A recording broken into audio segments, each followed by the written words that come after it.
Hello दोस्तों, स्वागत है आपका मेरे YouTube channel study with Sohang academy पर।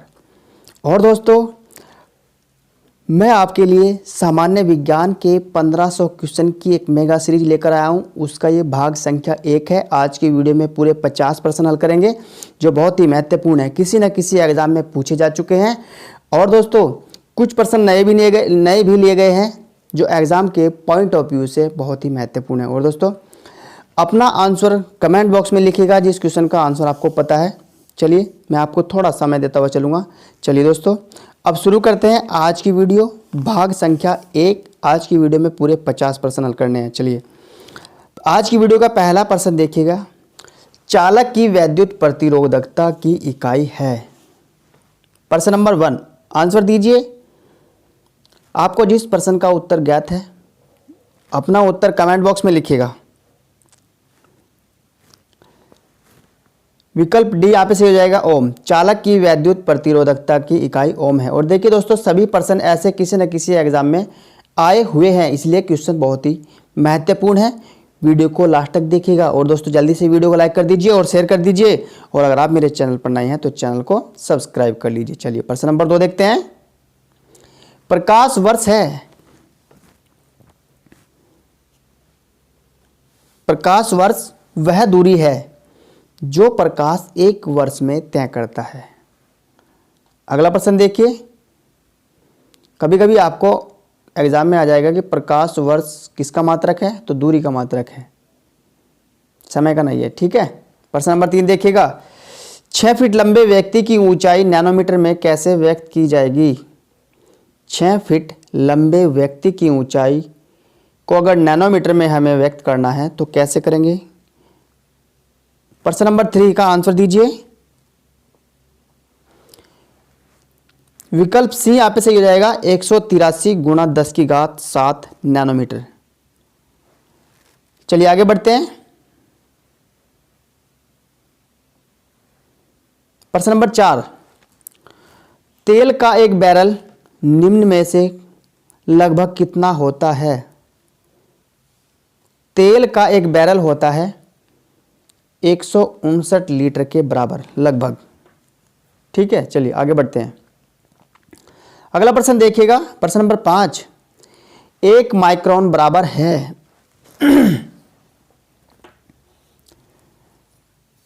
प्रश्न नंबर 5 का यहां पर सही हो जाएगा विकल्प सी, 1/1000 मिलीलीटर के बराबर है 1 माइक्रोन। आगे बढ़ते हैं। पास्कल इकाई है। पास्कल इकाई है दाब की। और देखिएगा मित्रों कि सभी प्रश्न किसी ना किसी परीक्षा में पूछे गए हैं, आप खुद देख सकती हैं। चलिए अब आगे बढ़ते हैं, अगला प्रश्न देखते हैं। अगला प्रश्न, प्रश्न नंबर 7, पारसेक मात्रक है। पारसेक मात्रक है, आंसर दीजिए।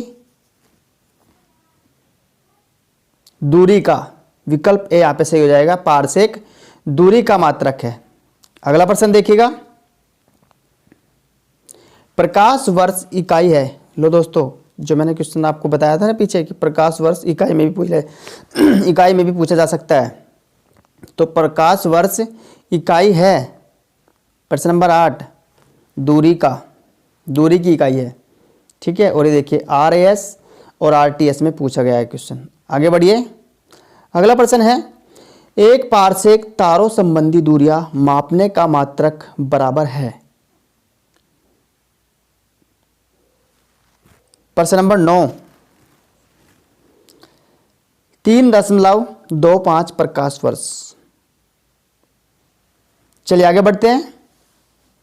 कार्य का मात्रक है, तो दोस्तों आसान क्वेश्चन है, कार्य का मात्रक जूल है। ठीक है, यूपी PCS में पूछा गया है। प्रश्न नंबर 11 देखते हैं। सूची 1 को सूची 2 से सुमेलित करें तथा नीचे दिए गए कोड का प्रयोग करके सही उत्तर चुनिए। और देखिएगा दोस्तों कितनी बार पूछा गया है ये। चलिए सूची 1 का सूची 2 के साथ मिलान कीजिए। नीचे ऑप्शन देख लीजिए।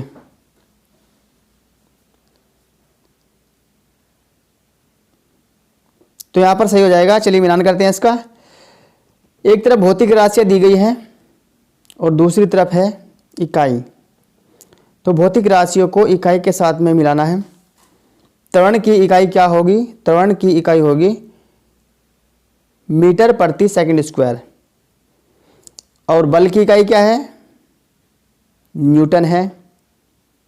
कार्य की कृत कार्य जूल और आवेग की न्यूटन सेकंड। तो यहां पर आंसर हो जाएगा 4 3 1 2। 4 3 1 2 देखते हैं कौन से ऑप्शन में है। ऑप्शन डी यहां पे सही हो जाएगा 4 3 1 2। ठीक है, इस तरह से क्वेश्चन कॉल करना है। चलिए, शक्ति का मात्रक है, शक्ति का मात्रक है, ऑप्शन नीचे है। ऑप्शन दूसरे पेज पर दिए गए हैं। शक्ति का मात्रक बताना है। प्रश्न नंबर 12, शक्ति का मात्रक वॉट है। अगला प्रश्न देखिएगा, निम्नलिखित में से कौन सा एक सुमेलित नहीं है। प्रश्न नंबर 13 का यहां पर सही आंसर हो जाएगा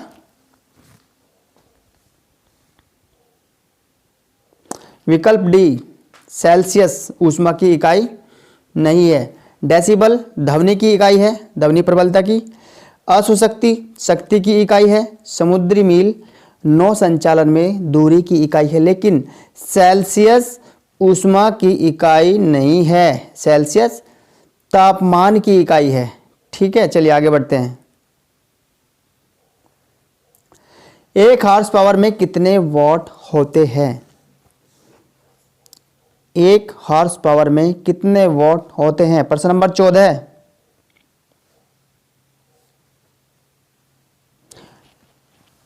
प्रश्न नंबर 14 का यहां पर आंसर हो जाएगा विकल्प सी, 746। 1 हॉर्स पावर में 746 वॉट होते हैं। चलिए आगे बढ़ते हैं। 1 किलोग्राम प्रति सेंटीमीटर स्क्वायर दाब समतुल्य है। 1 किलोग्राम प्रति सेमी स्क्वायर दाब किसके समतुल्य है? प्रश्न नंबर 15 का यहां पर सही आंसर दीजिए। विकल्प बी से हो जाएगा 1 बार के। 1 किलोग्राम प्रति सेमी स्क्वायर दाब 1 बार के बराबर है। आगे बढ़ते हैं। अगला प्रश्न है, सूची 1 को सूची 2 के साथ मिलाइए और कोड का चयन करके सही उत्तर दीजिए। चलिए मिलान करते हैं। इकाई है और प्राचल है। सूची 1 में इकाई और सूची 2 में प्राचल है। चलिए मिलाइए और फिर सही ऑप्शन चुनिए।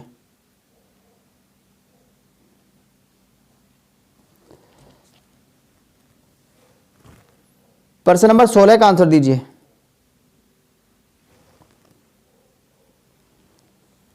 प्रश्न नंबर 16 का यहां पर सही आंसर हो जाएगा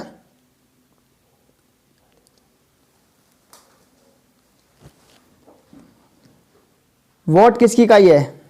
देखिएगा, वोट है शक्ति की इकाई। ठीक है, और फिर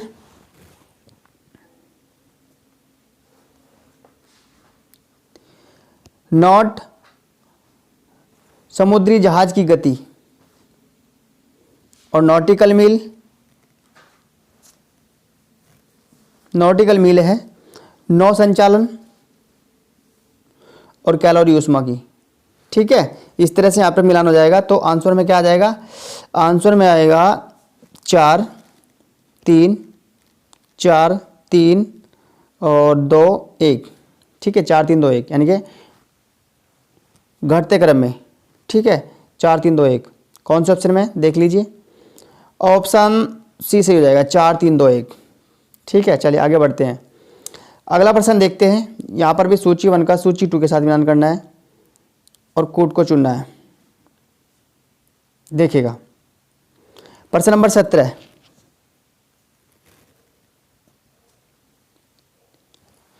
मिलान कीजिए प्रश्न नंबर 17 का जवाब दीजिएगा। 17 का यहां पर सही आंसर हो जाएगा।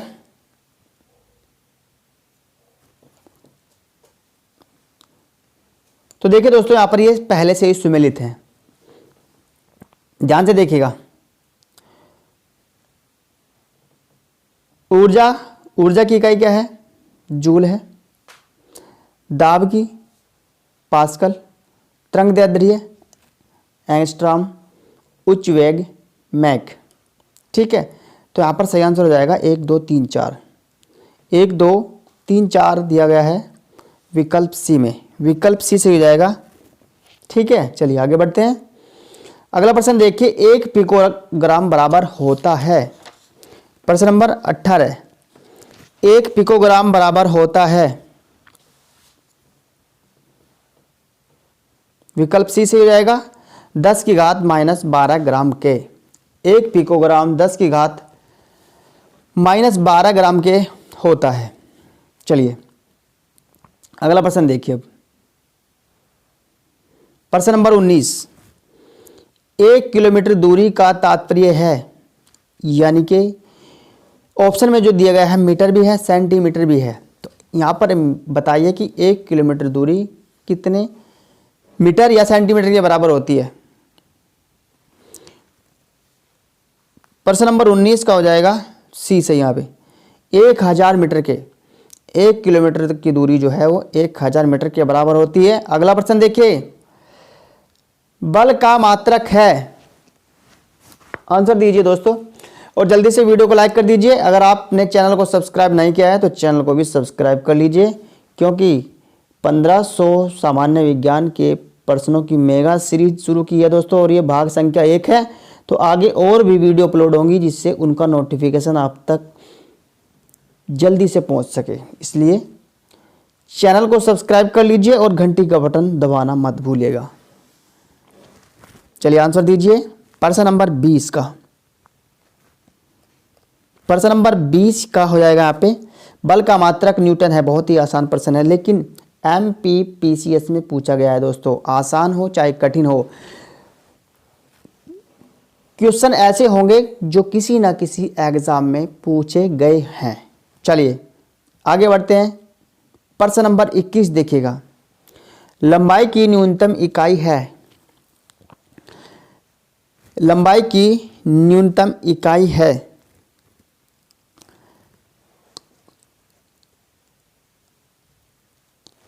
विकल्प डी फर्मी मीटर। लंबाई की न्यूनतम इकाई फर्मी मीटर है।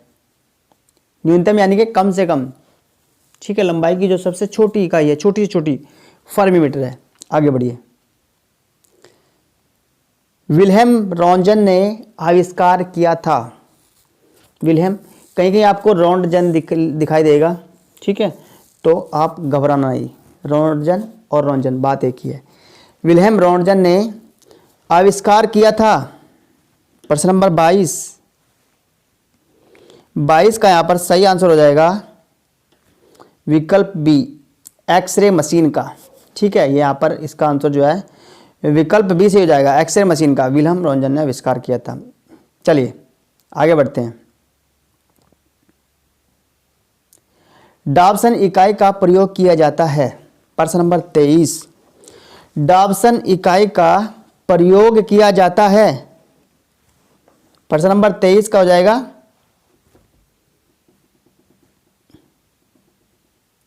विकल्प सी ओजोन परत की मोटाई मापने में। डॉप्सन इकाई का प्रयोग ओजोन परत की मोटाई मापने में होता है। आगे बढ़ते हैं। प्रश्न नंबर 24 देखिए, निम्न में कौन सुमेलित क्रम में है? बताना है कौन सा सुमेलित क्रम में है, देखिएगा, यानी कि मिलान करना है। बात यह है, इनका दोनों का आपस में मिलान करना है। चलिए प्रश्न नंबर 24 का आंसर दीजिए।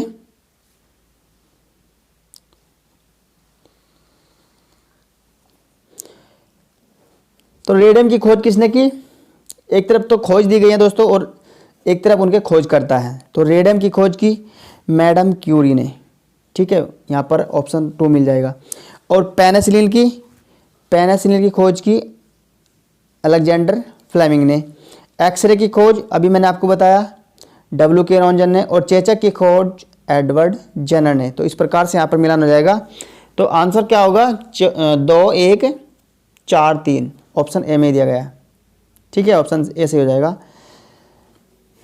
ठीक है। रेडियम की खोज मैडम क्यूरी ने, पेनिसिलिन की खोज अलेक्जेंडर फ्लेमिंग ने, एक्सरे की खोज W.K. रॉन्जन ने और चेचक की खोज एडवर्ड जेनर ने। चलिए अब बढ़ते हैं आगे। अगला प्रश्न देखिए। अगला प्रश्न है पायरोमीटर निम्नांकित के नापने के लिए प्रयोग में लाया जाता है। प्रश्न नंबर 25।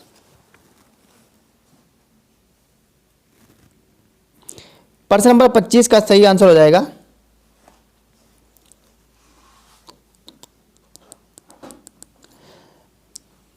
उच्च तापमान, विकल्प सी सही हो जाएगा। पायरोमीटर उच्च तापमान नापने के लिए प्रयोग में लाया जाता है। चलिए आगे बढ़िए, अगला प्रश्न देखिएगा। पारिस्थितिकी दबाव एटमॉस्फेरिक प्रेशर की इकाई क्या है? प्रश्न नंबर 26 का आंसर कमेंट बॉक्स में लिखिएगा। क्वेश्चन नंबर 26, पारिस्थितिकी दाब की इकाई है बार, विकल्प ए सही हो जाएगा। अगला प्रश्न देखिए। प्रश्न नंबर 27, मैनोमीटर के द्वारा किसकी माप की जाती है? मैनोमीटर किसे मापने के लिए प्रयोग में लाया जाता है? ऑप्शन देखिएगा।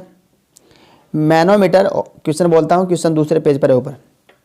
क्वेश्चन नंबर 27, मैनोमीटर किसे मापने में प्रयोग किया जाता है? ठीक है, मैनोमीटर के द्वारा किसकी माप की जाती है, यह है क्वेश्चन। मैनोमीटर के द्वारा किसकी माप की जाती है? 4 ऑप्शन दिए गए हैं। प्रश्न नंबर 27 का यहाँ पर सही जवाब हो जाएगा विकल्प बी, गैसों का दाब। मैनोमीटर के द्वारा गैसों का दाब मापा जाता है। चलिए आगे बढ़ते हैं। सुमेलित कीजिए। जो ये सुमेलित करने वाले क्वेश्चन है ना, यहाँ से आपको 4 क्वेश्चन के आंसर का पता चलता है और आपका रिवीजन भी हो जाता है। 4 क्वेश्चन होगा। चलिए क्वेश्चन नंबर 28, क्वेश्चन नंबर 28 का मिलान कीजिए।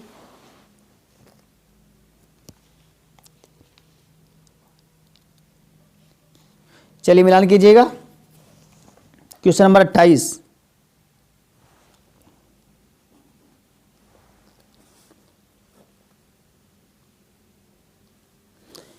चलिए मिलान करते हैं। जूल किसका मात्रक है? कार्य का। मिलाइए। एम्पियर मात्रक है धारा का। और वॉट है सामर्थ्य यानी कि शक्ति का। वोल्ट किसका मात्रक है?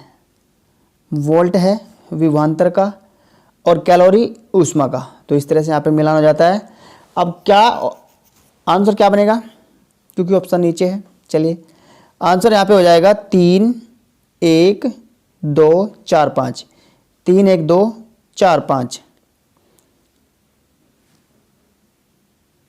3, 1, 2, 4, 5 ऑप्शन में दिया गया है। ऑप्शन ऐसे हो जाएगा। चलिए आगे बढ़िए। प्रश्न नंबर 29, एम्पियर मापने की इकाई है। प्रश्न नंबर 29, एम्पियर मापने की इकाई है विकल्प बी, विद्युत धारा। एम्पियर मापने की इकाई है विद्युत धारा को, विकल्प बी से हो जाएगा। आगे बढ़ते हैं, अगला प्रश्न देखते हैं। प्रश्न नंबर 30, ध्वनि की तीव्रता को मापने वाला यंत्र है। प्रश्न नंबर 30, ध्वनि की तीव्रता को मापने वाला यंत्र है। प्रश्न नंबर 30 का यहाँ पर सही आंसर हो जाएगा ऑडियोमीटर। ध्वनि तीव्रता को मापने वाला यंत्र ऑडियोमीटर है। अगला प्रश्न देखिए। मेगावाट बिजली के नापने की इकाई है जो। प्रश्न नंबर 31, प्रश्न नंबर 31 का यहाँ पर आंसर दीजिएगा।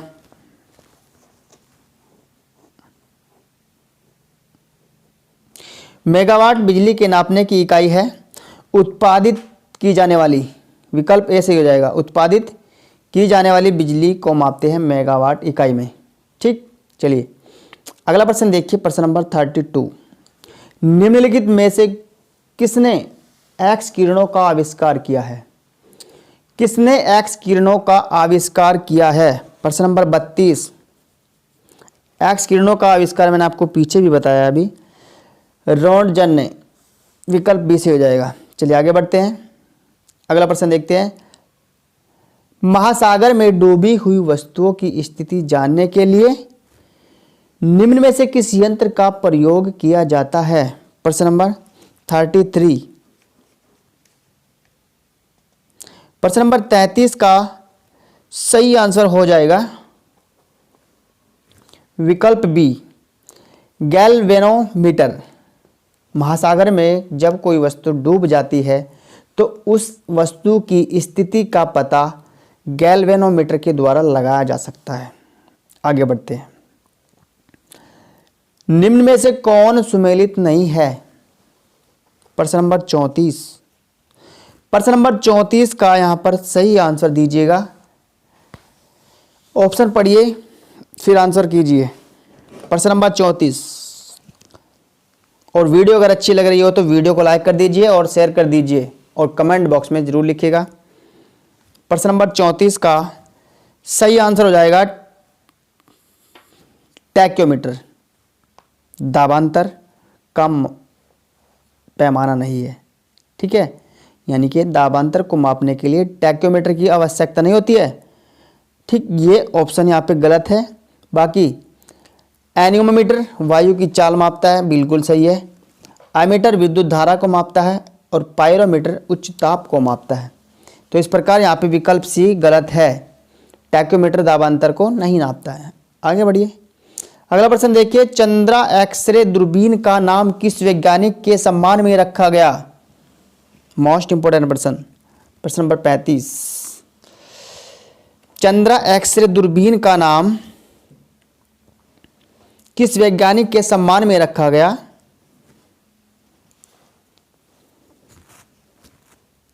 प्रश्न नंबर 35 का सही जवाब हो जाएगा सुब्रमण्यम चंद्रशेखर। विकल्प डी इज राइट। क्लियर, चलिए नेक्स्ट प्रश्न देखिए। वायुमंडल की आपेक्षिक आर्द्रता मापी जाती है? प्रश्न नंबर 36। आंसर कीजिएगा, कमेंट बॉक्स में लिखिए। प्रश्न नंबर 36। वायुमंडल की आपेक्षिक आर्द्रता मापी जाती है? आपेक्षिक आर्द्रता हाइग्रोमीटर से मापी जाती है। विकल्प बी से हो जाएगा। विकल्प बी इज राइट। चलिए नेक्स्ट है 37। हवा में आर्द्रता को नापने के लिए कौन सा उपकरण प्रयोग में लाया जाता है? प्रश्न नंबर 37। प्रश्न नंबर 37।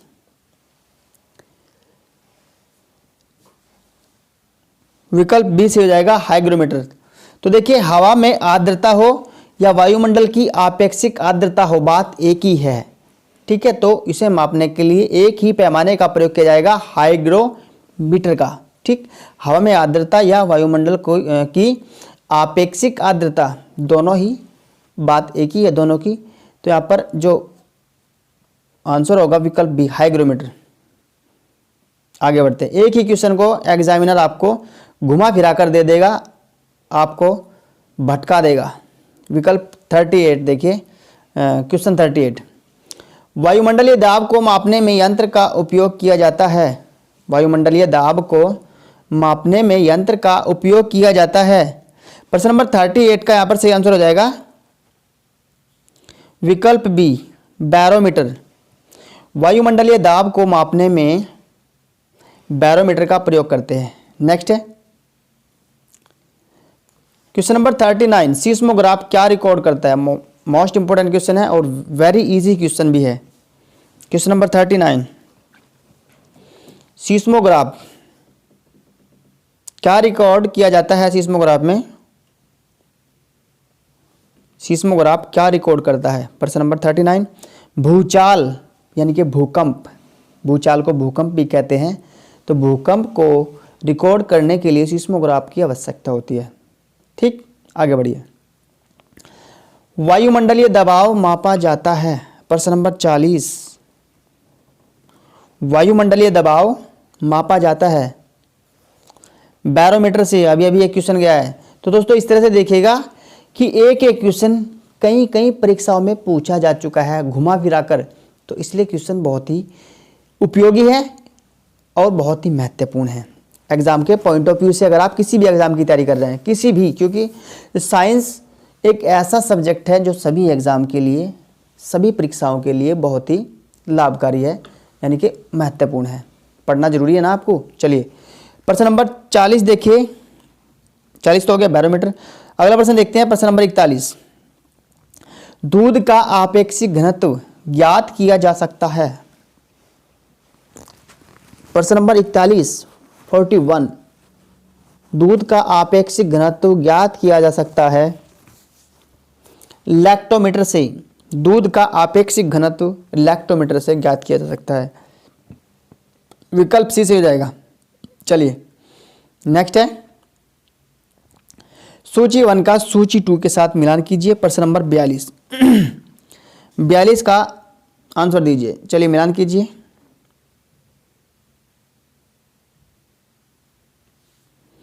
प्रश्न नंबर 42,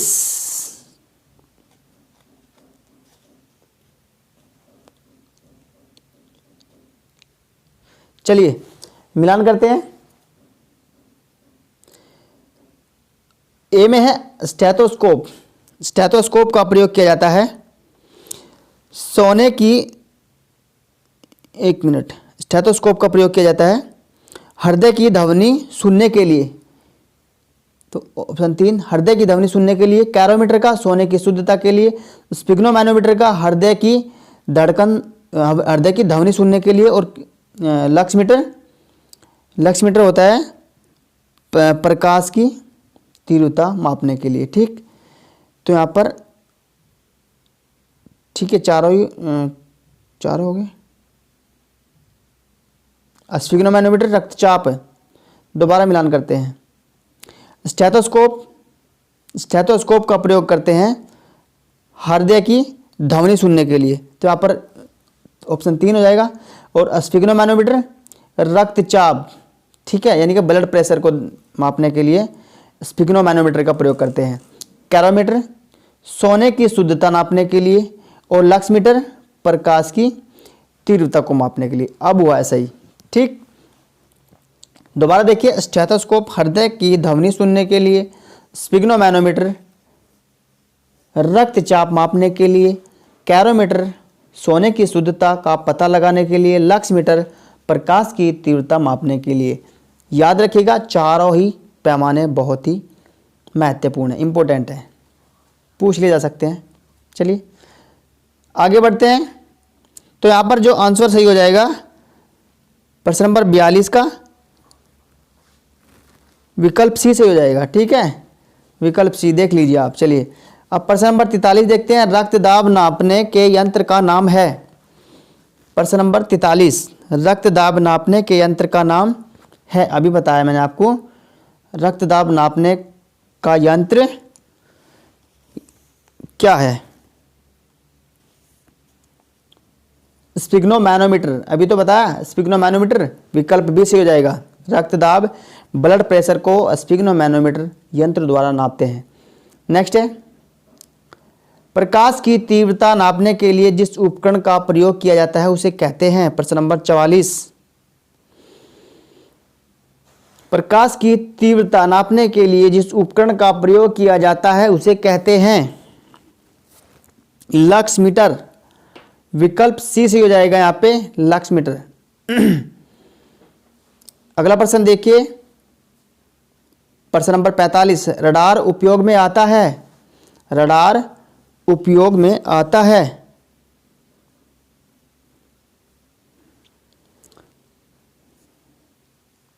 आंसर दीजिए, रडार का उपयोग कहाँ किया जाता है?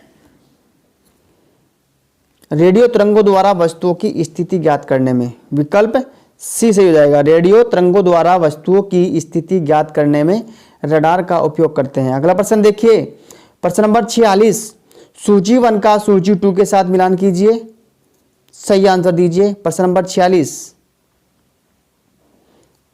प्रश्न नंबर 46 का सही आंसर दीजिए।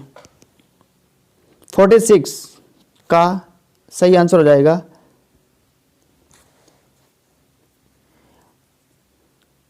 देखिए, एमीटर जो यंत्र है वो धारा से मिलान हो जाएगा। माप की गई राशि है धारा, ठीक है। एमीटर जो है धारा को मापने में प्रयोग करता है।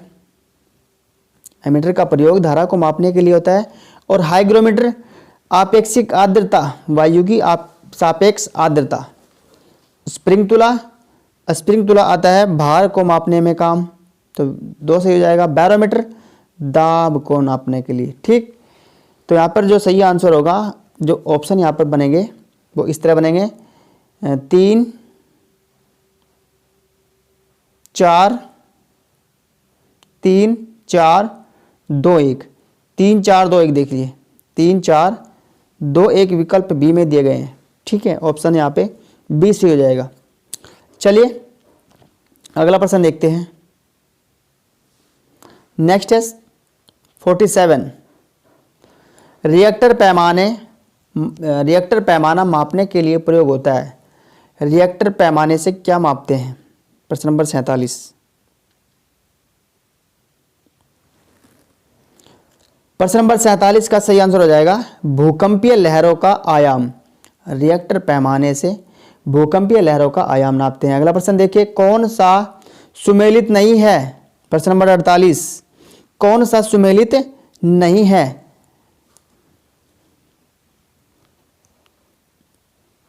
ऑप्शन को पढ़िए, आंसर दीजिए। प्रश्न नंबर 48, तो यहां पर सही हो जाएगा विकल्प डी, रिएक्टर पैमाना आर्द्रता।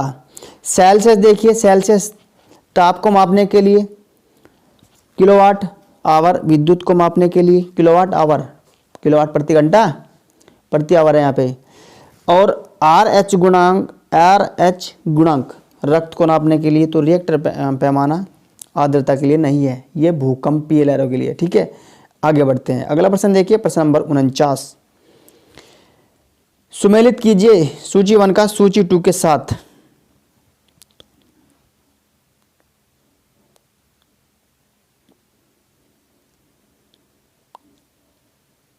चलिए मिलान करते हैं। भूकंप सीस्मोग्राफ से मापते हैं। ऊंचाई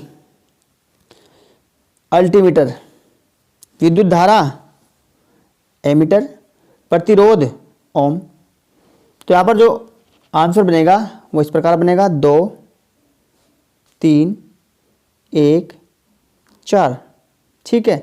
2 3 1 4 देख लीजिए ऑप्शन कौन सा सही हो जाएगा।